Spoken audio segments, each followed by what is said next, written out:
Glória a Deus. Meus queridos, eu desejo saudá-los com a paz do Senhor. Amém? A todas as mães, um feliz Dia das Mães a todas. Que Deus em Cristo abençoe as vossas vidas poderosamente e que vocês sejam felizes em suas casas até o último dia de suas vidas e possam contemplar a bondade de Deus sobre a vida dos vossos filhos em nome de Jesus. Quem diz amém por isso? Evangelho de Jesus Cristo, escrito por Lucas, capítulo 2. Você que encontrou, fique de pé, para a gente ler a palavra de Deus. E eu agradeço a oportunidade ao pastor Robson, à pastora Catiane, que sempre nos convidam para estar aqui com os irmãos. Aqui eu tenho amigos, eu estou em casa, e fico grato a Deus por ver este lugar. Tá bonito, viu, pastor? Bonito, viu? Acho que ficaria mais bonito ainda uma foto minha aqui, né? Não? Tô brincando, viu? Tá muito bonito, parabéns pelo projeto. E botou, não foi? Oh, meu Deus, tava brincando. Ficou muito bonito o projeto. Ai, meu Deus. Oh, homem bonito, viu? Assim diz a Vaniele, né?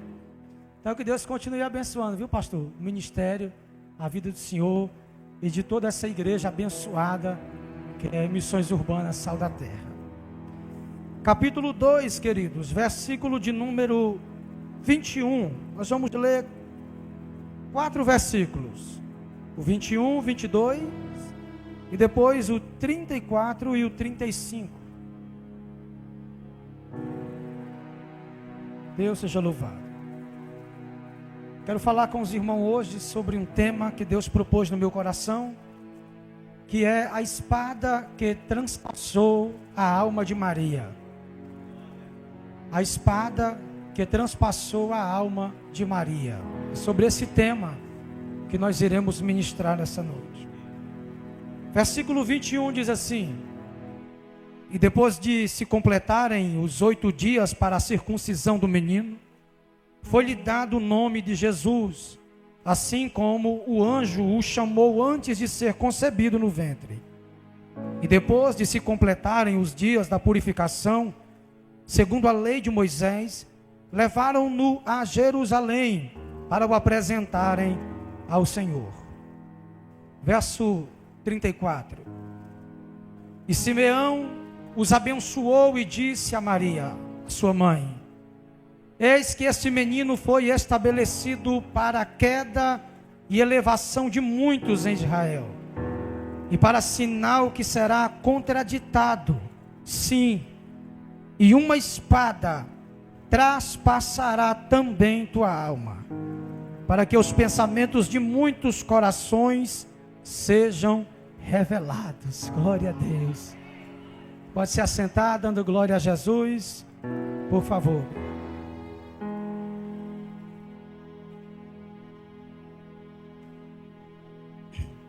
Meus irmãos, Maria é para nós a figura de uma mulher exaltada por Deus. Ela tornou-se também a figura de uma mãe que abre mão dos seus propósitos a fim de que os propósitos de Deus cumpram-se nela. Assim ela disse no capítulo 1, no versículo 38 de Lucas: Eis aqui a serva do Senhor, cumpra-se em mim segundo a tua palavra. Quando Maria disse sim para Deus, ela estava dizendo não para si mesma. Quando ela aceitou que a palavra de Deus cumprisse em sua vida, ela disse não para tudo aquilo que ela, na flor da sua juventude, havia planejado para si mesma. Pois, no auge da sua mocidade, sendo desposada por José, prestes a realizar o sonho de todas as mulheres de sua época, que era casar-se e constituir família, Maria, antes de casar com José, recebe uma visita de um anjo.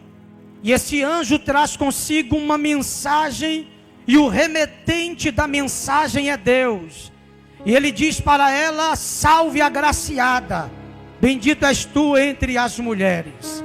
A mensagem consistia em dizer que ela seria a mãe do Salvador, que o Espírito de Deus viria sobre ela, e ela então daria a luz a um menino, e este menino seria a luz para os povos. O Rei dos Reis, o Senhor dos Senhores nasceria do seu ventre.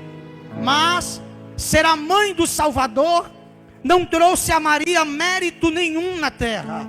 Ser a mãe do Salvador não lhe deu as melhores cadeiras, não lhe deu os melhores lugares na sinagoga, muito menos uma posição eclesiástica no templo.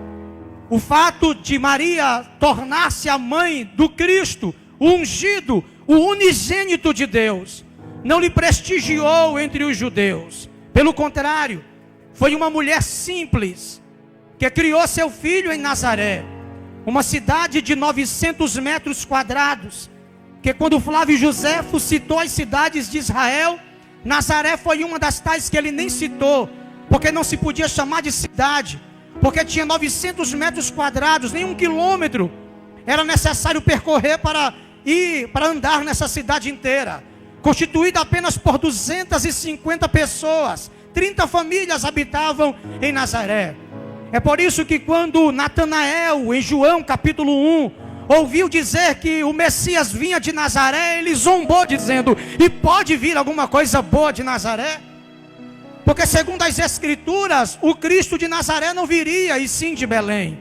Mas ele nasceu em Belém, porém foi criado em Nazaré. Uma mulher que quando disse sim para Deus, assumiu as responsabilidades de ser mãe. E ser mãe não da forma natural, mas da forma sobrenatural. Porque a palavra de Deus dizia a ela que o Espírito viria e faria com que o menino fosse gerado em seu ventre sem a necessidade das vias naturais. É aqui que se inicia o ministério doloroso desta mulher, que assumiu a responsabilidade de ser a mãe do Cristo. E ela nos mostra, pastora Catiane, que carregar Jesus não é massagem, é dores. Que quem carrega Cristo tem a alma transpassada por uma espada. E só quem carrega de fato esta presença sabe o quão doloroso é sustentar esta presença em sua vida. Maria, ao dizer sim para Deus, ela estava abandonando todos os projetos. Ela entendeu que a partir dali, o nome não seria uma escolha dela. A cor das roupinhas do enxoval não seria uma escolha dela. Os lugares onde o menino andaria também não partiria de suas escolhas pessoais. O lugar onde ele estudaria, para onde ele iria e deixaria de ir, isso não era mais uma tarefa dela, mas do próprio Pai, o Deus Todo-Poderoso. Ele diria para onde o menino iria, e o futuro desta criança não estava mais nas mãos de seus pais, e sim nas mãos de Deus. Deus havia traçado todos os passos de Jesus e não deu a Maria direito algum sobre ele, de escolher nome, de escolher onde ele iria ficar, onde ele iria estudar, quais seriam suas roupas. Não deu a ela direito algum. O único direito que teve esta mãe foi o de gerar esta criança no ventre, dar a luz a ele sendo uma moça virgem. É aqui que está uma das maiores dores que Maria enfrentou, porque sendo virgem, teve que dar à luz a uma criança em um parto normal. E aqui já começam as dores desta mulher. Por quê? Porque ela teve que fugir para o deserto, para poder fazer com que esta criança não morresse nas mãos do tetrarca Herodes. Depois, quando voltou no dia do parto da criança, a Bíblia diz em Lucas que não havia sequer um lugar onde ela pudesse se hospedar para ter o seu filho de forma digna, restando para ela apenas uma manjedoura, lugar onde os animais ficaram. E ali foi aonde o Deus Todo-Poderoso, o Criador de todas as coisas, nasceu. Até nós que estamos aqui tivemos melhores privilégios do que Cristo no nosso nascimento. Nascemos em hospitais, tivemos um berço que nos foi doado, ganhamos enxovais, ganhamos roupinhas, nos doaram fraldas, nos doaram meia, nos doaram até bonezinho para se cobrir do frio, há casacos, nos doaram luvinhas para colocar nas mãos. Nós tivemos mamadeira, tivemos bico, tivemos o ninar da mãe, tivemos o ninar do pai, tivemos uma família chamando de bonitinho, de lindinho. Mas a espada que transpassou a alma desta mulher era que ela sabia que este menino que estava sendo gerado pelo Espírito Santo em seu ventre, ele tinha uma promessa sobre a sua vida. É por isso que a Bíblia diz que todas as vezes que alguém falava algo sobre Cristo, ela guardava essas palavras em seu coração e as ponderava, porque ela sabia o que seria deste menino, o que seria do seu final, quanto tempo viveria e até onde ele seria capaz de ir para resgatar toda a humanidade. Uma mãe que viu seu filho sofrer a dor da rejeição, que viu seu filho ser rejeitado porque pregava a bondade, que viu seu filho rejeitado porque Deus o iluminou a sua mente, de ver o seu filho rejeitado pela cúpula religiosa inteira, quando na verdade deveria ser abraçado. E a todo instante a alma desta mãe gritava: se eles soubessem quem é este menino, eles não o rejeitariam. Mas o difícil para esta mãe é querer que o seu filho seja aceito, quando na verdade ele é rejeitado. E a cada rejeição que o seu filho sofre, uma espada transpassa a sua alma e ela sente dores de parto outra vez. Olhar para Cristo, saber quem ele é e saber até onde ele foi capaz de descer, foi a maior dor da alma de Maria. Ela nos ensina que uma mãe é capaz de ver o filho descer dos mais profundos poços de uma alma dolorida, sofrer rejeições e açoites na vida, mas não se põe no lugar dele, porque entende que existem dores na vida do filho, que é preciso ele sofrer para que um propósito seja cumprido em sua vida. Você acha que foi fácil para Eva ver Caim matar Abel? Você acha que foi fácil para a mãe de Sansão receber uma profecia que o menino seria o libertador, e depois o menino está desviado, bebendo vinho, tocando em carcaça de leão morto, se misturando com meretrizes dentro da sua cidade? Você acha que foi fácil para Rispa ficar guardando os corpos dos filhos mortos até que Davi sentisse a bondade de liberar para o sepultamento? Você acha que foi fácil para qualquer mãe da Bíblia ver os seus filhos mortos em guerra? Você acha que foi fácil para a mãe de Acabe ver um homem que sentou no trono do Deus Todo-Poderoso fazer de tudo para desagradar a Deus? Você acha que foi fácil para a mãe de Elias ver o seu filho sofrendo perseguições e não ter mesmo onde dormir? Você acha que foi fácil para o pai e para a mãe de Eliseu ver o seu filho abrir mão da sua herança para seguir outro profeta que não tem onde cair morto, apenas para que Deus fizesse a sua vontade na sua vida? Eu queria que as mães levantassem a mão direita aqui. Deus manda dizer para você: eu tenho um propósito na vida do teu filho, na vida da tua filha. Tem horas que tu sente vontade de tomar a dor por ele, mas não toma. Eu estou fazendo ele passar por isso, porque tenho algo grande a fazer na vida dele, e você não se meta.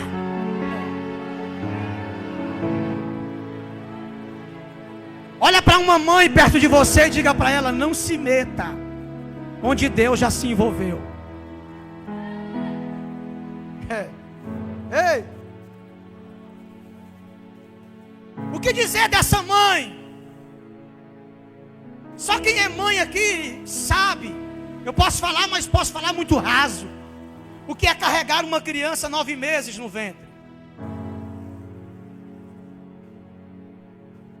O misto de sentimentos envolvidos, falando com uma criança sem ver seus ouvidos, sentir os chutes no próprio ventre. É como se a criança já se comunicasse com a própria mãe, mesmo sem saber falar, apenas através de gestos. É como se pudesse contemplar a face de uma criança que ainda não se vê. O primeiro ultrassom desperta a alegria dos pais e acelera o coração e acelera o anseio de ver a criança sair logo. E o que dizer dessa mãe? Depois de ter essa criança nos braços, passa 8 dias a circuncisão, mais 41 dias termina a purificação, a mãe sai do resguardo. Com 41 dias a mãe pega o menino e leva ao templo. Aonde? Ao templo. Uma mãe que leva um filho ao templo para apresentar, ela espera que o pastor Robson levante o menino aos céus e o abençoe. E diga que o menino vai ser uma bênção, que os caminhos dele sejam prósperos, que ele seja abençoado, que tudo na vida dele corra bem, que os seus passos sejam todos assertivos, que ele tenha uma boa família, uma boa esposa, um bom marido, que os filhos sejam uma bênção. E quanto mais palavras o líder, o sacerdote liberar, mais alegre torna-se o coração dos pais, sim ou não? Mas se o pastor disser, uma espada vai transpassar a tua alma por causa desse menino.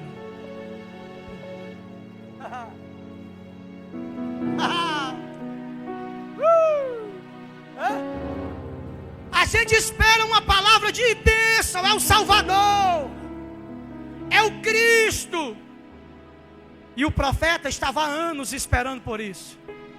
Não tinha cargo nenhum no templo, não tinha posição eclesiástica nenhuma, era ele e outra profetisa chamada Ana. Os dois estavam constantemente no templo, aguardando a revelação do Salvador de Israel. E quando ele viu o menino, ele pegou nos braços e levantou ao céu e disse, se quiser levar agora, pode levar.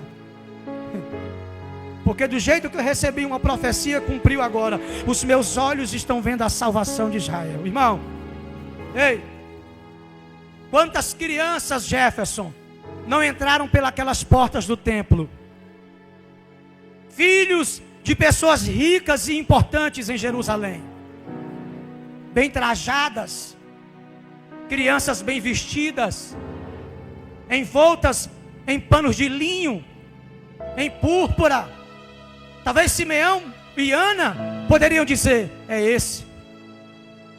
Só pode ser esse que vem aí, os pais bem aparentados, com carroças, a criança envolta em pano de linho, em púrpura, em escarlate, é esse. Mas todos esses passaram, e quando veio um menino enrolado em um pano de saco, os pais carregando 2 pombinhos numa gaiola, porque não podiam dar uma oferta melhor. A Bíblia diz, e o Espírito de Deus moveu Simeão ao templo. E quando ele viu aquela pobre mulher, com o rosto marcado pela dor, aquele pai já prestes dos seus últimos dias de vida, a criança envolta em um pano de saco, era impossível alguém na naturalidade dizer, esse é o Cristo. Simeão disse, aí entrou agora o Salvador de Israel. Porque ele entendeu que não é sobre aparência, é sobre presença. Tem gente que tem muita aparência, mas não tem presença. Ele não tinha aparência, mas foi possível sentir a sua presença. E quando ele viu, ele disse, é esse que acabou de entrar. Pegou o menino nos braços e olha a profecia, pastora Catiane. Ele será motivo da queda de muita gente e também da elevação de muita gente. Tudo que ele disser vai ser razão de contradição, vai causar briga onde passar, e uma espada vai transpassar a tua própria alma, mulher. Tu vai sentir dores por causa dele. Talvez eu esteja pregando hoje aqui para mães que talvez estão sentindo dores, enquanto os filhos sentem dor na pele, na carne, ela sente dor na alma. Enquanto o filho está sofrendo em uma vida que para ele não parece sofrimento, a mãe sente a dor que ele deveria sentir. Todas as dores que Cristo sentiu na carne, Maria sentiu na alma. Ser a mãe do Salvador não seria tão simples. que a palavra espada que Simeão usou é a mesma palavra que Davi usou no primeiro livro de Samuel, capítulo 17, versículo 51, para referir-se à espada de Golias, uma grande espada. Em outras palavras, pastor, Simeão dizia: mulher, uma grande, mas grande espada vai transpassar a tua alma, vai atravessar de um lado para o outro, e tu vai sentir uma dor terrível com o que vai acontecer nesse menino. Durante seus 29 anos de vida, não aconteceram muitas coisas, mas quando ele iniciou seu ministério, as dores de Maria começaram. E aqui a gente entende a profecia que Deus lançou para Eva, quando ele disse: multiplicarei a tua dor. Porque não obstante ter que dar à luz sendo virgem, imagina a dor. Dar à luz a um filho normal, sem passagem, sendo virgem, e depois ter que ver aquela criança por quem ela sentir dor, morrer e não poder fazer nada, mesmo estando perto. Não pode passar azeite, não pode passar vinho, não pode enrolar ataduras, não pode tocar, não pode se aproximar, não pode falar, não pode impedir, não pode fazer nada. E a maior dor que uma mãe e um pai sente é quando não pode fazer nada para intervir no sofrimento do filho. Ela nos ensina 3 lições de uma mãe que tem propósito de Deus. Primeiro, uma mãe que tem propósito de Deus, ela diz sim para Deus, mesmo sabendo que o sim que ela diz para Deus é o não que ela diz para ela mesma. Mas ela entende que dizer sim para Deus é liberar o meu filho para que Deus faça a sua vontade. E talvez o que está faltando para algumas mães que talvez estejam aqui hoje é liberar o seu filho para Deus, mulher. Para de segurar o teu filho, para de segurar a tua filha, para de tentar fazer o trabalho de Deus, para de interferir naquilo que Deus não quer que você interfira. Abra mão. Você acha que não foi doloroso para Ana? Ana orou 24 anos. Quantos anos? 24. Samuel não foi um filho qualquer. Ana não orou por nenhum dos seus outros 7 filhos. Ela orou por Samuel. Ela jejuou por Samuel. Ela sentiu dor por Samuel. Ela foi perseguida por Samuel. Foi afrontada por Samuel. Sofreu em casa por Samuel. Viu o marido deitar com outra mulher por Samuel. E teve que dá-lo a Deus. Porque essa era a condição. A condição de Deus. Quer filhos? Me dê aquele por quem você mais orou. Olha a condição para Abraão: me dê Isaac, teu único filho, que tu mais ama. Dê para mim. Deus entende o amor que você tem, mulher. Mas entenda também o amor que Deus tem. Porque você não vai poder colocar a mão em tudo. Colocar as mãos está atrapalhando Deus de agir.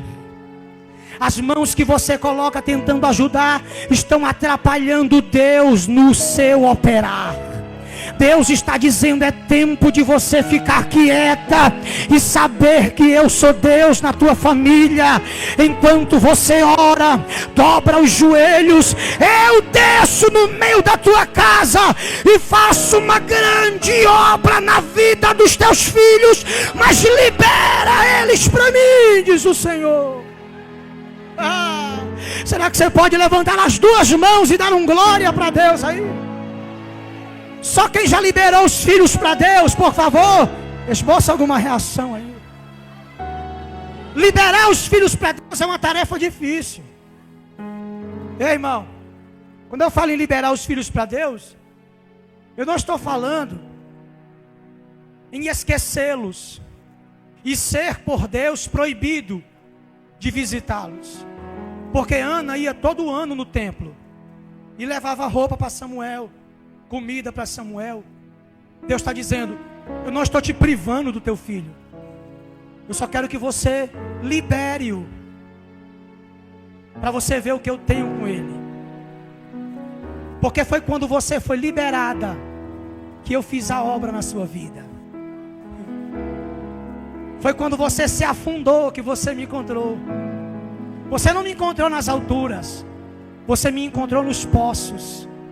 Você não me encontrou nos palácios, você me encontrou no deserto. Ele diz através de Osés no capítulo 13: eu te conheci no deserto, em terra muito seca. Então deixa teu filho entrar, ele vai me encontrar aqui. O Deus que te fez a promessa não vai deixar teu filho só, nem mesmo quando você não puder vê-lo. Segunda lição que ela nos ensina é que uma mãe que tem propósitos de Deus, ela não abandona seus filhos, mesmo quando a espada transpassa a alma. Cada ação, cada acontecimento, cada rejeição, foi expulso do templo, foi expulso de Nazaré, foi expulso da roda dos amigos, proibido de pregar na igreja, não pode entrar no templo, não pode entrar na casa de religioso, é conhecido como herege, chamam ele de endemoniado, mas ela sabe quem ele é, de onde ele veio, mas as pessoas não sabem. Sabe o que é que mais dói na gente? É quando a gente sabe o propósito de Deus com a gente, mas as pessoas não sabem nem querem saber. E a forma como elas nos tratam fazem com que essa espada transpasse a nossa alma. E Deus, neste negócio todo, parece um vilão, porque Ele não interfere a fim de dizer para alguém: ela é minha serva, Ele é meu servo. Antes, Ele deixa, Ele permite que as pessoas falem mal de você, que elas te persigam, que elas te maltratem, porque foi nas dores que você amadureceu, foi nos sofrimentos que Deus te tornou uma pessoa melhor. Lembra de Amós? Amós recebeu um convite de Deus para pregar para a nação de Israel, e quando ele pregou para aquele povo, o sacerdote disse para ele: vai embora daqui, vai pregar para o seu povo. E ele disse: olha, eu não sou profeta, não sou filho de profeta, eu sou boiadeiro e cultivador de sicômoro. Então o que é que você está fazendo aqui, já que você não é profeta? Aí você pergunta para mim: por que Deus chama um boiadeiro, cultivador de sicômoro, para pregar para uma nação? Deus não chamou Amós porque ele era boiadeiro. Deus chamou Amós porque ele fazia algo, pastor, que ninguém na região fazia: cultivar sicômoro. Sabe o que é sicômoro? É a figueira brava, a figueira que Zaqueu subiu em cima para ver Jesus. Essa figueira, ela dá figos, porém os seus figos não prestam, eles são verdes, e eles passam de verde para podre, nunca amadurecem. De verde eles ficam podres, porque a casca é muito dura, aí não tem como liberar o único líquido gasoso que existe no fruto, que é chamado de etileno. Esse gás é o único que libera e faz a fruta amadurecer e as que estão ao seu redor. Lembra quando sua mãe dizia: põe a banana no fogão, que ela amadurece, enrola o mamão com jornal, que ele amadurece. O segredo não é o jornal, não é o forno, é o ambiente em que ela era colocada. Ela colocada ali, liberava gás só naquele ambiente, e aquele ambiente fazia com que o gás ficasse concentrado e amadurecesse a banana mais rápido. Quando você pega uma banana madura e põe no meio das bananas verdes, a banana madura vai amadurecer às vezes mais rápido. Por quê? Porque pelo fato de ela estar madura, ela está liberando o gás na maior proporção. Lembra quando uma manga cai do pé? Pá! Ela cai, quando você vê, ela está boazinha por cima, mas a parte que levou a pancada está podre. É porque isso é etileno. O etileno é liberado pelo fruto quando ele leva a pancada. E quando ele leva uma pancada, ele é submetido a um estresse. Então ele libera gás mais rápido e aquela parte apodrece. Então Amós entendeu que para fazer o sicômoro amadurecer, era só cortar ele, fazer um corte. Aí ele saía fazendo corte nos figos. Aí os figos liberavam gás e amadurecia. É por isso que ele chamou Amós, porque Amós sabia como fazer amadurecer quem não amadurece. era só fazer um corte. Aí Deus está dizendo: tem cortes que eu faço na sua vida, não é para matar você, é para que você libere gás etileno e amadureça. Deus está dizendo: eu feri você em alguns momentos da sua vida, foi para te amadurecer. Eu tomei o que você mais amava, tirei de você a porta de emprego que você gostava, tomei seu dinheiro, tomei seu carro, tomei sua moto, fiz muitas coisas na sua vida das quais fizeram você chorar e muitas vezes até perder a fé, mas tudo isso foi para amadurecer você, e você só é o que é agora porque eu te feri. Se não fosse a ferida, olha para alguém e diz para ele: se não fosse a ferida, você não era o que é agora. Tem gente que está aqui hoje que só é o que é porque passou pelo que passou. Tem gente que está aqui hoje que só chegou aonde chegou porque suportou o que suportou. Sabe o que é pedir café emprestado? Sabe o que é comprar 2, 3 reais de frango? Sabe o que é comer na casa de alguém porque na sua não tem? Sabe o que é os filhos pedir e não ter para dar? Esta mãe, ela entende o que é não abandonar um filho, mesmo quando a espada está traspassando a sua alma. A vida de Cristo foi completamente uma espada para Maria. Por isso que ele disse aos seus discípulos: eu não vim trazer paz, eu vim trazer uma espada, uma guerra. Lembra quando ele ainda tinha 12 anos de idade, irmão? Sabe para mim? Quando ele tinha 12 anos de idade, Maria vinha de Jerusalém voltando para casa. Aí de repente, pastor João, estavam longe já. Ela olhou e disse: cadê Jesus, José? José: estava contigo. Comigo não, está contigo. E aí procuraram o menino e não acharam. Aí o texto fala que eles procuraram entre os parentes, não acharam. Procuraram na caravana, não acharam. Procuraram na bagagem, não acharam. E aí entenderam, ele ficou lá. Isso é o desespero, né? Como é que eles procuravam Jesus em outros lugares, se sabiam que até o momento só quem tinha Jesus era eles? E aí voltaram. Quando voltaram e chegaram lá, disseram assim: meu filho, onde é que você estava? A gente te procurou em todo lugar e não te achou. Olha o que ele diz: por que vocês estão me procurando? Espada, irmão. Uma espada, porque o trabalho de procurar não é do homem. Quem procura é Deus. Deus está à procura dos verdadeiros. Maria, quer me achar?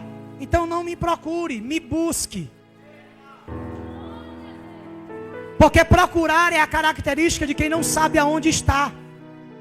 Mas buscar, eu sei onde está. Vou buscar meu filho na escola, buscar minha esposa no trabalho, vou buscar meu marido na empresa, vou buscar meu dinheiro no banco. Eu sei aonde está. Agora, procurar meu marido na escola, procurar meu filho não existe. Quem procura a Deus não sabe aonde Deus está. É por isso que Deus diz: buscar-me-eis e me... Porque você sabe aonde eu estou. Mas Deus está procurando. Por quê? Porque Deus está procurando, porque é muita gente adorando. E Ele está dizendo: vou procurar no meio dessa multidão um verdadeiro adorador. Porque tem falso, tem inconstante, tem quem adora só quando as coisas dão certo, só quando o auxílio sai. Aí eu vou procurar um verdadeiro adorador. Mas quem sabe aonde Deus está, não procura, busca. Deus está dizendo para alguém que entrou aqui hoje: ei, você sabe exatamente aonde eu estou. Então não me procure, mas me busque. Vá me buscar outra vez. E quando você me buscar, eu resolvo esta situação por você. Aleluia! Para me caminhar, para encerrar, Maria é o exemplo de uma mãe que levou o seu filho ao templo para que o sacerdote o abençoasse, liberasse sobre a sua vida uma palavra.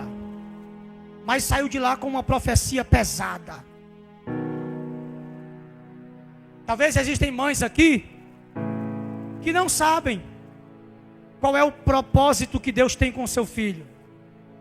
E esse não saber é que dói. Porque Maria caminhou com seu filho até a cruz. E no pé da cruz, meu pastor, foi aonde a espada transpassou sua alma. Foi quando ela viu seu filho pregado. E mesmo pregado, ele deixou o testamento dele lá. Se eu morrer hoje, eu deixo R$2 no Pix e alguns ternos. E você, o que deixa para os seus filhos? Jesus deixou uma túnica para 2 soldados partir no meio. O jumento ele devolveu para o dono. Ele olhou para João e falou: está aí tua mãe, está aí teu filho. Deu a mãe para João. O corpo ele deu para José de Arimateia. Olha o testamento, varão. Olha o testamento, a paz ele deixou por discípulo. E era rico. Fica de pé comigo, mãe. Fica de pé, varão. Fica de pé vocês.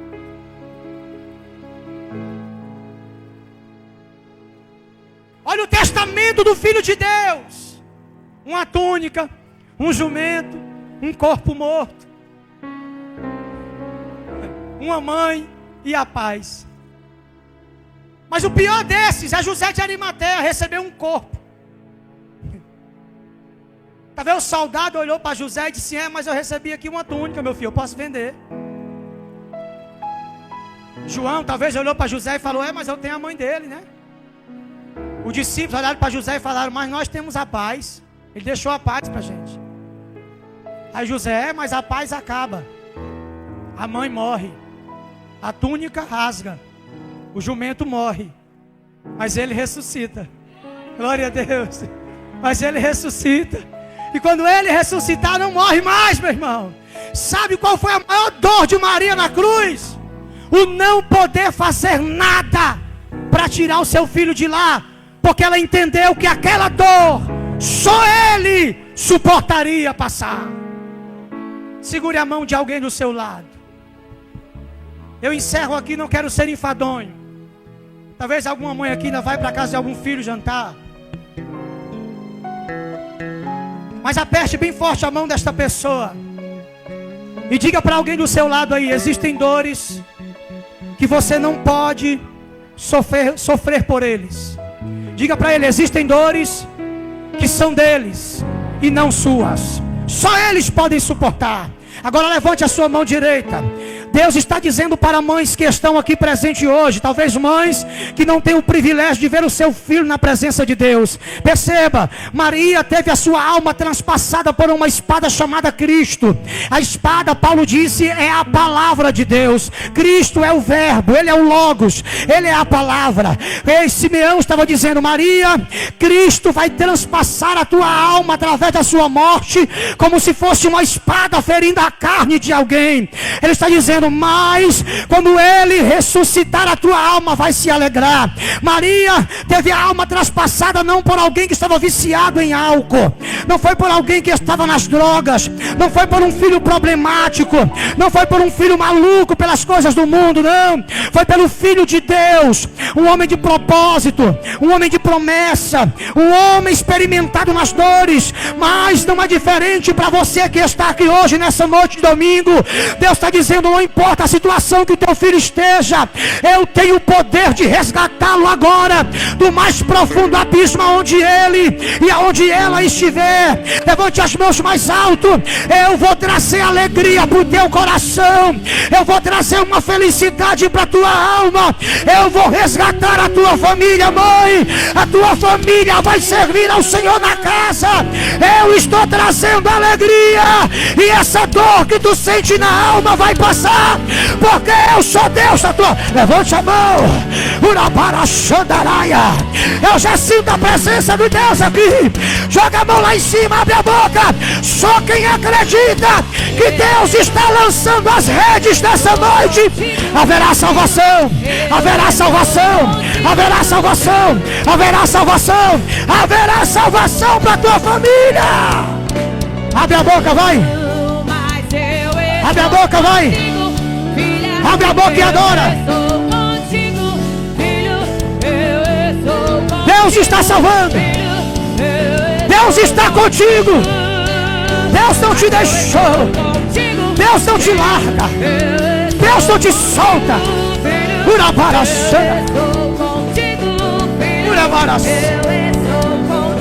Segura baixinho, encerra aqui. Quero fazer um ato profético e passo o microfone para o pastor.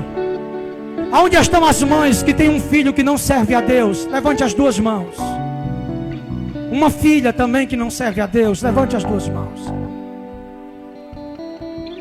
Meu filho não serve a Deus, minha filha também não. Mãozinha em cima. Eu queria que os homens de Deus estendessem as mãos junto comigo em direção a essas mulheres que estão com a alma traspassada por uma espada hoje aqui. E nós iremos profetizar na sua vida. Sai do teu lugar, vem pra cá, vem, mamãe. Você que tem um filho que não serve a Deus, vem pra cá, vem pra cá. Eu quero que os homens de Deus estendam as mãos sobre a sua vida. Pastor, eu acredito até os ossos que Deus vai resgatar. Então vem pra cá. Se é o teu marido também, vem pra cá. Vem pra cá, se é o teu marido, se é a tua esposa, vem pra cá. Isso. Vem. Hoje é noite de Jesus fazer milagre aqui. Ore para a cera, é tanto te falasse que a chora. Uma para calamaceira baia. Eu já estou sentindo que Jesus está operando aqui. Urebiasse quer matar a moia. Cadê a mamãe que acredita? Já começa a orar. Coloca ele no altar, vai. Coloca teu filho no altar. Coloca tua filha no altar, vai. Senhor, eu coloco ele no altar nessa noite. Eu profetizo, vai ser pregadora, vai ser pregador, vai ser um obreiro daqui da Igreja Sal da Terra. O meu marido vai te servir nessa casa. Os meus filhos vão te servir nessa casa. Profetiza, não haverá morte, não haverá luto, não haverá dor. Deus está dizendo, eu irei até onde tiver que ir, mas eu vou honrar a promessa que eu te fiz. Eu vou honrar a promessa que eu fiz a você. Receba agora, receba agora. Cadê os homens de Deus? Estenda as mãos aqui sobre a cabeça delas, por favor. E profetiza a salvação. Profetiza, Deus vai salvar teu filho. Deus vai resgatar tua filha. Deus está trazendo de volta. Deus vai te dar o privilégio de ver o teu filho entrando pelas portas dessa casa. Você vai ver a glória de Deus. Você vai ver a glória de Deus. Olha Jesus tirando a espada. Olha Jesus trazendo alegria. Olha Jesus trazendo alegria. Olha Deus trazendo alegria. Olha Deus trazendo alegria. Olha Deus trazendo alegria. Só você que acredita, abre a boca para adorar. Andando sobre as águas, parece que é Jesus. Andando sobre as águas, está dando a ordem para o vento. Sou eu, sou eu, sou eu, sou eu, sou eu, sou eu, sou eu, sou eu, sou eu, sou eu. O meu Deus está trabalhando hoje. Olha as redes. Olha Jesus lançando as redes. Salvação, Jesus. Libertação, Jesus. Resgata ele, resgata ela. Aonde ele estiver agora, cego pelo engano, cego pelas coisas do mundo, meu Pai, tira essa venda. Quebra essas correntes que estão aprisionando ele. Quebra essas correntes que estão aprisionando ela. Se foi obra de bruxaria, se foi obra de macumbaria, se foi obra de magia negra, desfaz agora. Quebra esse laço agora. Quebra quebra esse embaraço agora. Meu Deus, aonde o diabo agiu, age agora. Entra, entra, entra, entra, entra, entra, entra. Agora, agora, agora, agora. Guerreia, guerreia, guerreia, guerreia, guerreia, guerreia, guerreia, mamãe, guerreia, guerreia. Não solta, não abre mão do teu filho. Não abre mão da tua filha.